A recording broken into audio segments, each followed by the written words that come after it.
The call came in just after 10:40 p.m., the kind of hour when the desert goes quiet and the highway feels like a thin ribbon laid over nothing. Mark DeLuca was finishing paperwork in the squad bay, nursing the last cold sip of station coffee, when the tones dropped. A single vehicle crash on Route 89, possible fire. No deputies on scene yet. He didn't bother with a comment. Nights like this didn't need one. He pulled on his gear, swung into the passenger seat of Rescue 12, and felt the familiar jolt as the engine rolled out of the station. The captain drove fast, too fast for Mark's taste, but the air already smelled like burned rubber by the time they cleared the last streetlight and hit open road. Wind lashed through the cracked window, carrying the dry bitterness of creosote, dust, and something else he recognized instantly. Gasoline. Must have ruptured the tank, Mark muttered. The captain nodded but kept his eyes on the dark stretch ahead. A faint orange pulse flickered against the sky just beyond the next rise. Not a good sign. With this heat, any spark could turn a roadside wreck into a full burn. As they came over the hill, the scene opened up in the headlights. A silver compact sedan sat sideways on the shoulder, right front end crushed into a guardrail. The hood was already rolling with flame, thin at first, but building. No other vehicles, no EMS yet. Just a broken car and the sharp scent of burning polymer drifting across the asphalt. Mark was out of the truck before it fully stopped. Movement inside the sedan caught his eye, a silhouette slumped against the deployed airbag. He grabbed a Halligan, checked the door handle, and swore under his breath when it refused to budge. The heat coming off the engine compartment tightened the air around him. "Passenger compartment still clean," the captain called. "You've got a minute." Mark didn't waste any. He drove the Halligan into the door seam, shifted his weight, and felt the metal give. The door cracked open with a sharp pop, and a wave of trapped smoke rolled out. Inside, the woman was barely conscious, blinking slow, her jaw slack. A streak of dried blood ran down her temple from where she'd hit the pillar. "You're okay," Mark said, keeping his voice steady. "Stay with me. We're getting out." Her lips moved, but the words caught somewhere between breath and panic. He loosened her seatbelt, sliding an arm behind her shoulders, careful not to jolt her neck. She was lighter than he expected, but dead weight always felt heavier. The flames outside were gaining a voice, a deeper, hungrier crackle. The captain shouted from behind him, "We've got spread to the cabin, go!" Mark pulled her free, backing away from the car as the windshield finally let go with a loud spiderweb crack. Heat chased them across the shoulder. He could feel it even through his coat. They made it to the safe zone just as the front end flashed over into full involvement, flames bursting high enough to paint the road in shifting light. He laid her gently on the blanket the captain spread out. Her breaths were shallow but steady. She winced as he checked her ribs, but at least she responded. A few seconds later, the first ambulance rolled in, lights bouncing off the metal guardrail. The medic team took over quickly, sliding an oxygen mask over her face, asking routine questions she could barely answer. Mark stepped back, letting them work. His pulse was still running high, but his thoughts were already leveling out, the familiar rhythm after a high-risk pullout. When the medics loaded her into the ambulance, Mark stood by the open doors just long enough to confirm her vitals. She was stabilizing. That alone made the night easier to breathe. The captain clapped a hand on his shoulder. "Good grab." Mark gave a tired nod. Compliments in this line of work didn't stick long. You carried them only as far as the next call. Once the fire crew fully knocked down the flames, the scene wrapped quickly. A deputy arrived, snapping photos, asking the usual questions about ignition points and vehicle position. Mark gave straightforward answers. Nothing unusual, nothing complicated. Just a late-night crash and a car that lit off too soon. When Rescue 12 finally headed back toward town, the desert felt even darker than before. Mark loosened his gloves, staring out the side window at the quiet highway. The adrenaline had cooled, leaving a thin ache behind his ribs where worry liked to settle. He didn't know her name. He didn't know where she'd been driving so late. All he knew was she was alive, and that was enough for now. What he didn't know, what he couldn't know yet, was that he had just pulled a woman he once trusted, once resented, and once tried hard to forget out of a burning car on the side of Route 89. The hospital smelled like antiseptic and cooled air, the kind that felt recycled 1,000 times. Mark walked through the automatic doors still wearing half his gear, turnout pants streaked with dust from the highway. It wasn't standard protocol for him to follow an ambulance in, but the deputy had asked for a brief supplemental statement, and the medic crew mentioned that the ER wanted information about the extraction. Nothing dramatic, just part of the job. He approached the front desk, gave his name, and waited as a nurse tapped at a keyboard. The waiting room was mostly empty. A tired father holding a dozing kid, an older couple whispering over paperwork, a TV in the corner showing late-night weather alerts. Ordinary stuff. Nothing that matched the weight he felt pressing at the back of his mind. "Room 7, the nurse finally said. "They're still evaluating her. You can step in for a minute." Mark nodded and walked down the hall, boots thudding softly on the polished floor. He kept telling himself this was routine. He'd pulled plenty of strangers out of cars. He'd visited plenty of patients afterward. There was nothing unusual about this, but something in the call still clung to him, like unfinished business he couldn't name. He reached the door and paused before pushing it open. Inside, the woman lay propped slightly on the bed, a thin hospital blanket over her legs, oxygen cannula, IV running, a compression wrap around her ribs. The lights were dimmed to a soft yellow. She looked more stable now, skin flushed but no longer ghost pale. A young doctor finished jotting notes on a chart and stepped out of the way. "You the firefighter from the scene?" "Yeah," Mark said. "Just here to answer whatever you need." The doctor asked about the extraction time, flame spread, and position of the vehicle. Straightforward clinical details. Mark laid it all out, steady and simple. When the doctor thanked him and left, the room went quiet except for the soft tick of a wall clock and the steady hiss of oxygen flow. The woman stirred, eyelids fluttering. Then she focused on him. "Hey," Mark said gently. "You're at Flagstaff General. You were in an accident, but you're okay. They've got you stabilized." She blinked again, taking her time. Her voice came out rough. "You pulled me out?" He nodded. "Yeah. Your car caught fire. You were lucky we were close." She exhaled, the sound strained. "I remember the smoke. Everything else is blurry." "Pretty normal," he said. "You took a hard hit."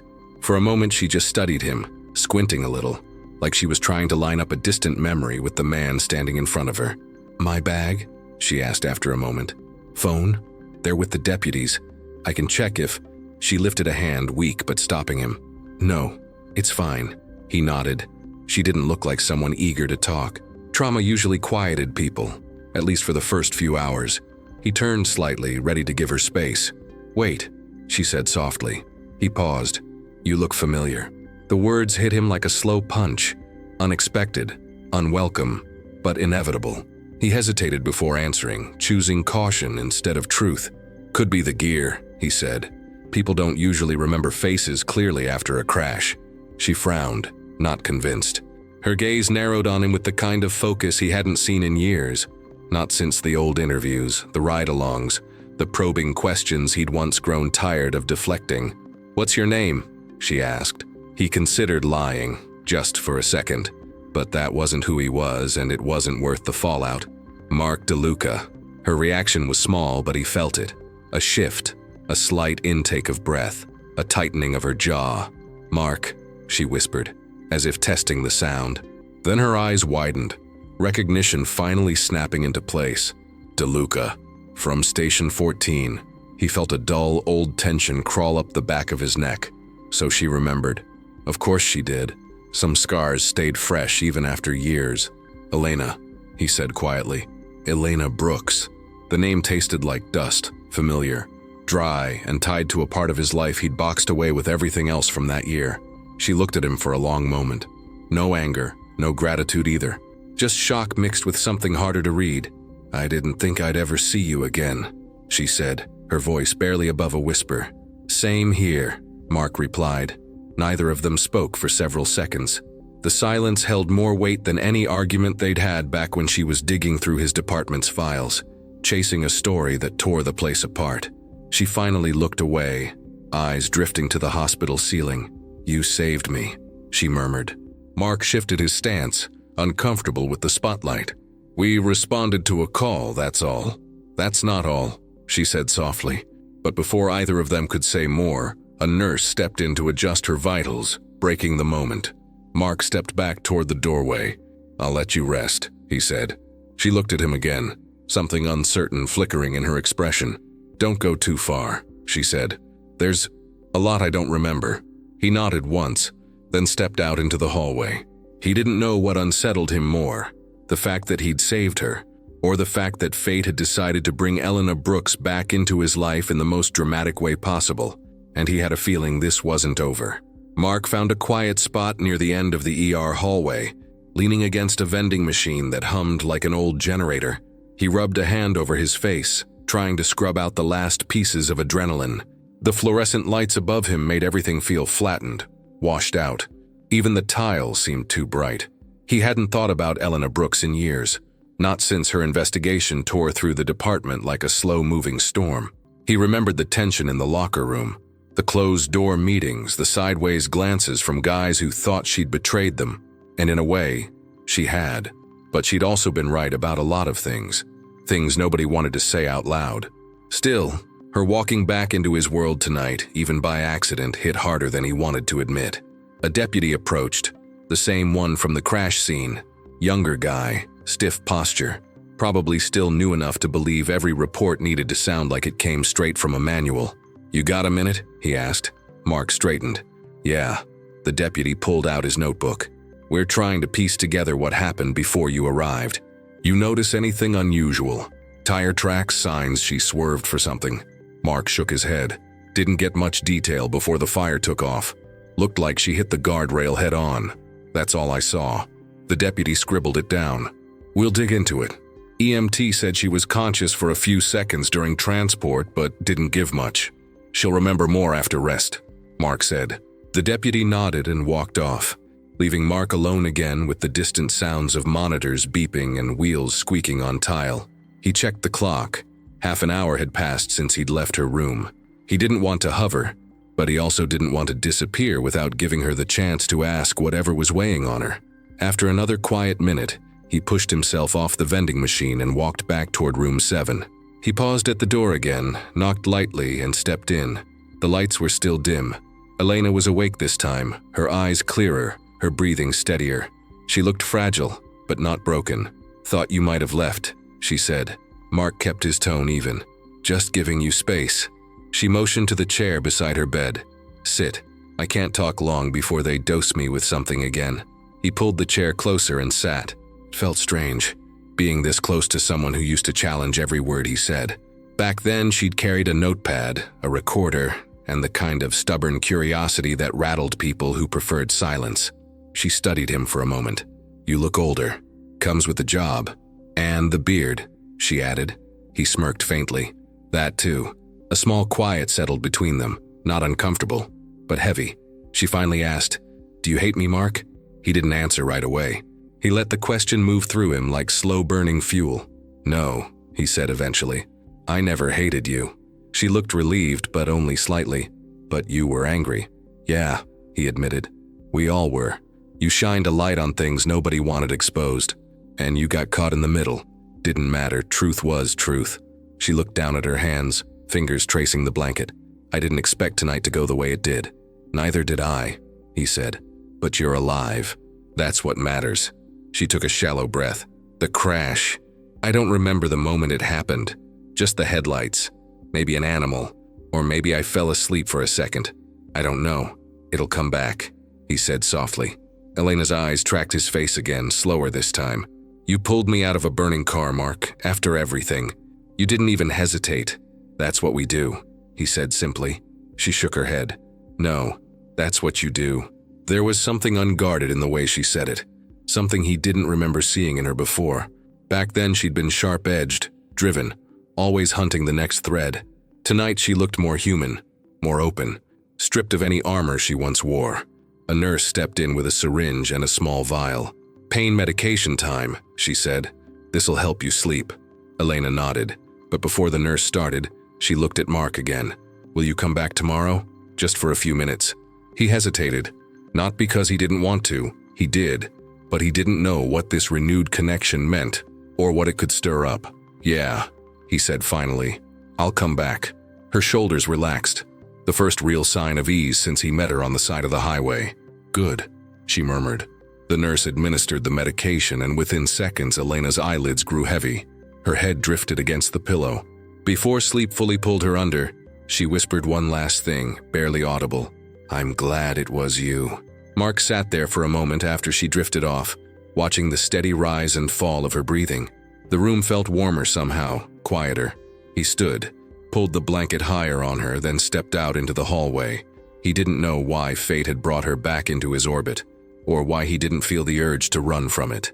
All he knew was tomorrow would bring questions he wasn't sure he was ready to face. Mark showed up at the station the next morning running on 4 hours of sleep and 1 cup of bitter coffee. The crew was already moving through their usual routines, checks on the rigs, equipment inspections, quiet chatter drifting between engine bays. Nothing in the station felt different, but Mark did.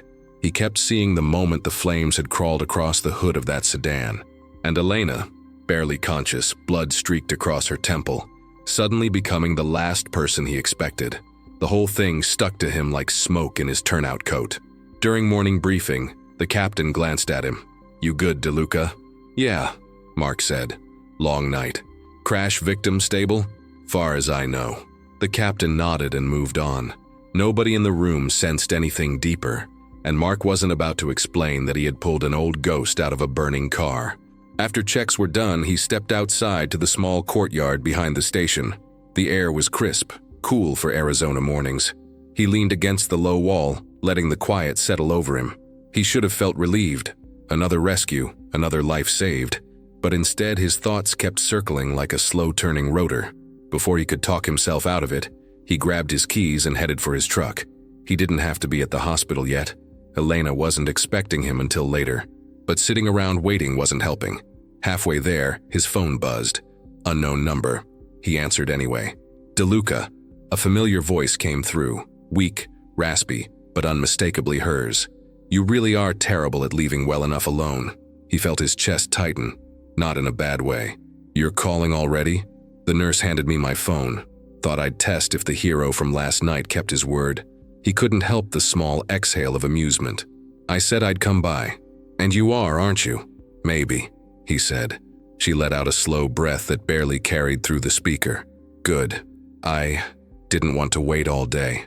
That admission surprised him, not because of the words, but because of the honesty behind them. Elena Brooks didn't show vulnerability easily, at least not the version he remembered. "I'll be there in 10, he said. When he walked into her room, she was more awake than last night. Her hair was tied back haphazardly by a nurse, and there was fresh bruising along her cheekbone, but her eyes were clearer, grounded. "You look like you slept in a chair," she said. "Close enough." She motioned to the seat again. This time he sat without hesitation. For a moment, neither spoke. Then she whispered, "Mark, why were you on that highway? Your station's south side, isn't it? Mutual aid request, short-handed night. It happens." She nodded slowly. "Lucky for me." He didn't comment. Compliments never sat comfortably on him. She shifted slightly, wincing. "I tried to remember the moment before the crash. I still can't. Just flashes. Headlights behind me. A curve. Then nothing. Head trauma can block things out," he said. "They'll come back." She studied him, her expression turning more serious. "You think someone hit me?" He leaned back in the chair. "I didn't say that. But you're thinking it." He didn't deny it. The deputy said they'd look at the road. Could be anything. Fatigue, distraction, a blown tire. She nodded again, but the doubt stayed in her eyes. After a quiet moment, she spoke more softly. "I never apologized." He stiffened slightly. "For what?" "You know what?" He looked down at his hands. "You were doing your job, I was doing mine. That's not an apology," she said gently. He exhaled through his nose. "Yeah, I remember. The story she ran years ago exposed issues in their department. Mismanaged funds, training lapses, sloppy leadership decisions. She wasn't wrong, but her reporting had consequences. Suspensions, transfers, low morale. Good firefighters got dragged into the mess because of a few who'd cut corners. And Mark, who had been one of her primary contacts, got caught in the crossfire. "If I could redo it," she said quietly, "I'd handle it differently." He glanced up. She wasn't looking away this time. No defensive posture, no reporter's armor, just honesty. "You don't owe me anything," he said. "That's not true." Before he could respond, the door opened. The deputy from last night stepped in with a clipboard, nodding at Mark before turning to Elena. "Morning, ma'am. We've got an update from the scene." Her posture tightened. Mark felt his senses sharpen too. The deputy flipped a page. "No skid marks, no evidence of braking. Impact angle suggests you weren't slowing down when you hit the guardrail." Elena frowned. "Meaning what?" "Could be fatigue," the deputy said. "Or," he hesitated, "possibly someone bumped you before you lost control, but we didn't find debris from another vehicle." Mark felt a shift in the air, subtle, but there. Elena swallowed. "So we don't know." "Not yet," the deputy said. "We'll keep digging." He left as quickly as he'd arrived. Elena looked at Mark again, her face a mix of confusion and something close to fear. Real fear, not the kind people hide. "Mark, someone was behind me. I remember the lights. Bright. Too close." He didn't speak for a moment. Then he leaned forward slightly, steady voice, steady presence. "Then we figure it out," he said. "One step at a time." She stared at him, surprised by how calm he sounded, maybe even reassured. "Why are you helping me with this?" she asked quietly. "Because you're not alone in it," he said, and because he realized he didn't want to walk away this time.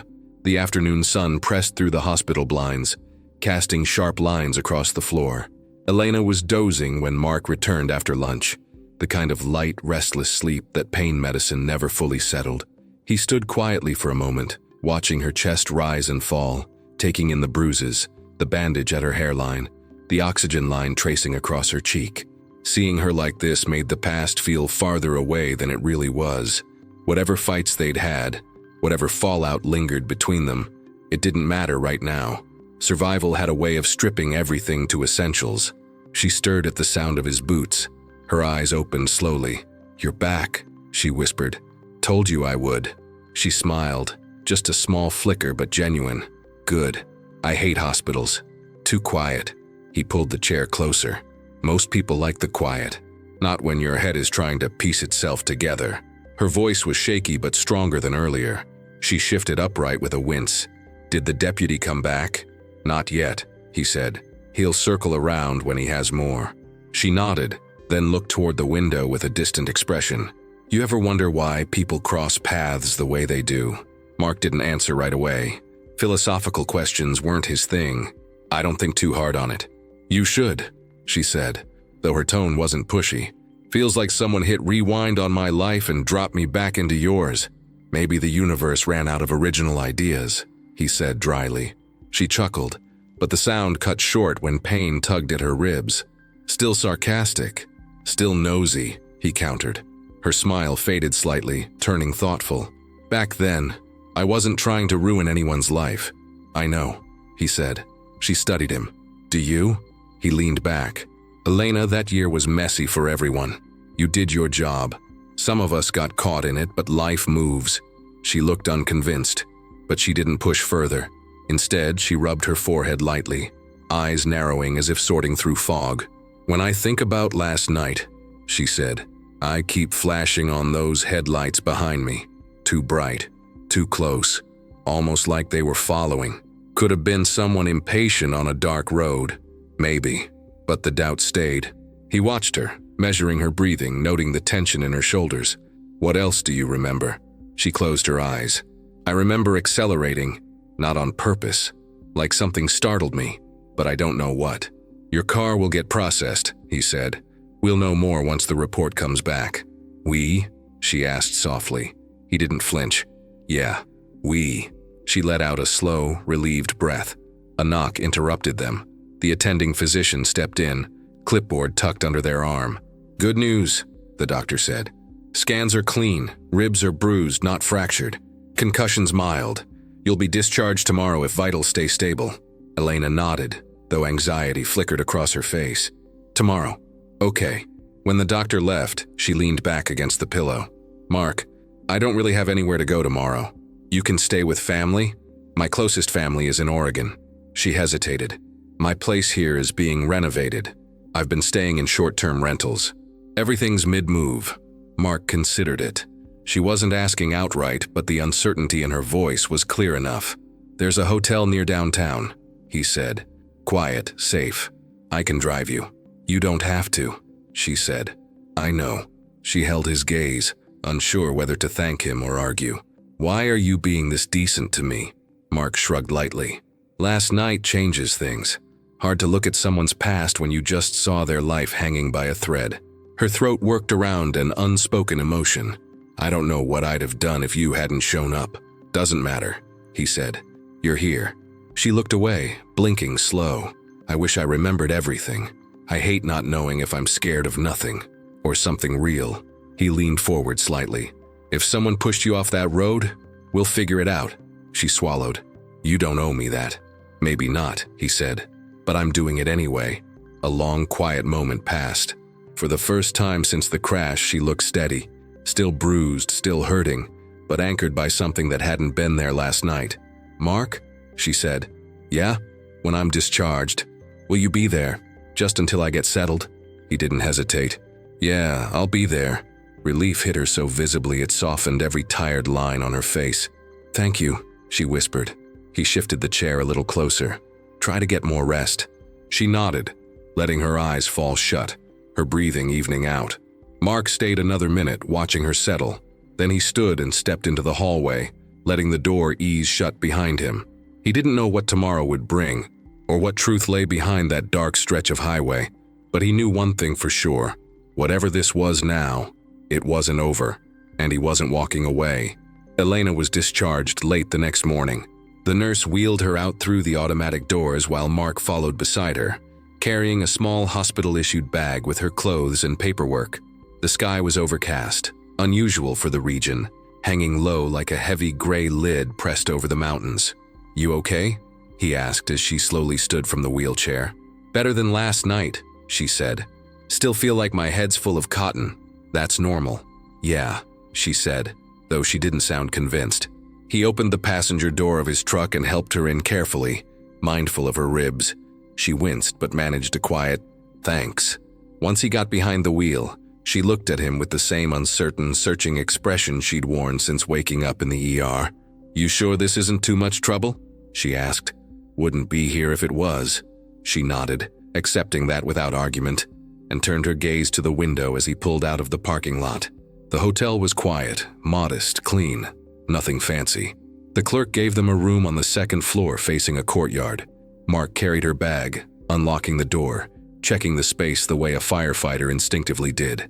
Exits, layout, hazards. When everything felt safe enough, he stepped back and let her walk in slowly. It's good, she said, brushing a hand across the back of a chair for balance. Feels temporary, in a good way. He set her bag on the small table. You'll get your place sorted soon, hopefully. She sat on the edge of the bed, catching her breath. He noticed the exhaustion creeping back in, the kind that painkillers only softened, not erased. Want anything before I go? He asked. Water? Food? You're leaving already? She asked, too quickly to hide the worry behind it. He paused. I can stay a bit. She nodded, relieved but trying not to show it. Just don't go yet. Mark sat on the chair across from her. She watched him for a long moment, her eyes sharper than they'd been at the hospital. Last night, she said, when the deputy mentioned someone might have hit me, I felt something, like a door opening to a memory I didn't want. What do you remember? She pressed her fingers to her forehead. I remember driving. I remember music playing quietly, and then bright lights behind me, not regular headlights, high beams, close, too close. Could have been someone tailgating. No, she said, shaking her head carefully. It felt intentional, like they were pushing me. I sped up to get away, and then nothing. Mark's jaw tightened. Did you see the vehicle? A truck, I think. Dark, but it's all flashes. He didn't speak right away. He wasn't a detective, but 20 years on the job had taught him to trust gut feelings. And hers didn't sound like panic. It sounded like recognition fighting its way through trauma. You think it was connected to your work? He asked. She let out a humorless breath. I haven't written anything dangerous in a long time. My last pieces were human interest stuff. Nothing controversial. Past enemies? She gave him a tired look. If I listed all the people who hated me back then, we'd be here all day. He didn't smile. But none of them, she added firmly, would wait years to run me off a highway. That makes no sense. He leaned forward, elbows on his knees. Then we figure out the part that does.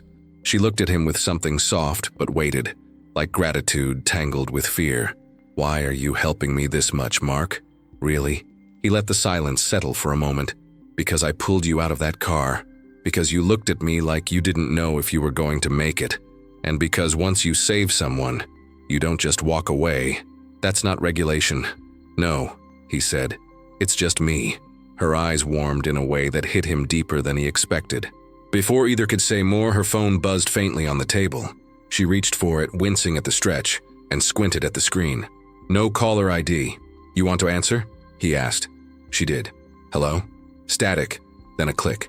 The call ended. Her face went pale. Mark stood. Spam call? No, she whispered. Just silence. Same as last night before I left the rental. He felt something cold move through him. Why didn't you mention that? I thought it was nothing, she said. No, I'm not so sure. He didn't like the way her hand shook as she set the phone down. I'll talk to the deputy again, Mark said. Make sure they know. She nodded, breathing slow and shallow. Don't leave yet. Please. He stayed. For another hour, he sat nearby while she rested. The tension in her shoulders slowly loosened, her breathing evening out as sleep pulled her under. She looked fragile in the dim hotel light, but also resilient in the way only people who've walked through fire, literal or not, can be. When she finally drifted off, Mark stood quietly, walked to the door, and paused. He didn't know who had been behind her on that highway. Maybe no one, maybe someone, maybe the truth was somewhere in between. But he did know one thing. Elena wasn't facing it alone. He stepped into the hallway, pulling the door shut behind him, already planning his next move. Whatever had happened on that dark stretch of Route 89, he was going to find out, and he wasn't going anywhere.